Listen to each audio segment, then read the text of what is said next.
Human neurons are being used to run computers. I'm not kidding. And that's crazy. How can human neurons run computers? Well, ask yourself the next time you're trying to talk with ChatGPT or Claude. How do you actually communicate with it? Because in all the controversy that people have about AI, it's amazing how many people don't use it, don't like it, and are falling behind because they're not actually seeing what's right in front of them, that whether they like it or not, AI is here, and they should at least know how it's going to get in the way.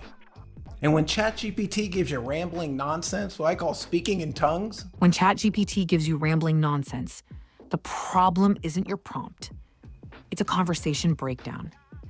Discover how understanding your natural communication style leads to questions that get exactly what you need, not AI gibberish. My name is Declan Dunn. This is the AI Optimist. And your brain beats AI. How to get ChatGPT to stop speaking in tongues. And it begins with understanding your natural communication style. Wait, you don't have to take a college course. I mean, who knows their style? And that's what I want to show you, because I'm communicating with a world way younger than me. And I don't need to be all cool and hip, but I do need to know what changes have come in and how my communication style reflects and how I can adapt and grow. That's what I want to show you here. We're going to look at scenarios from whether you're a beginner or somebody a little bit more advanced. And this isn't just about prompting, because that's what my friend got stuck in. This is not some college course where you memorize prompts and you buy them.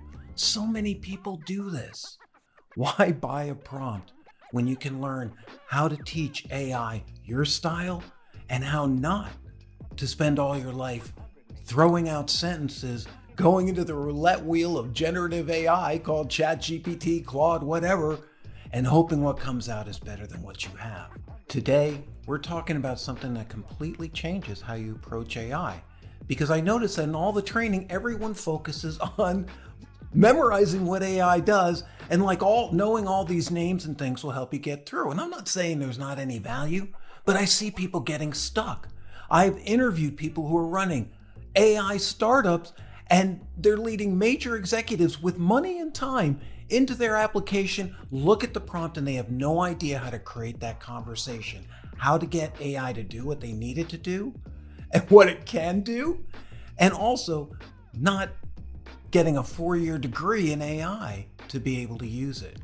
This isn't about mastering complex tools or becoming a programmer, not at all. And I've done some coding. I'm a little okay in the engineering end, but the more I back off of that, the better I do with AI.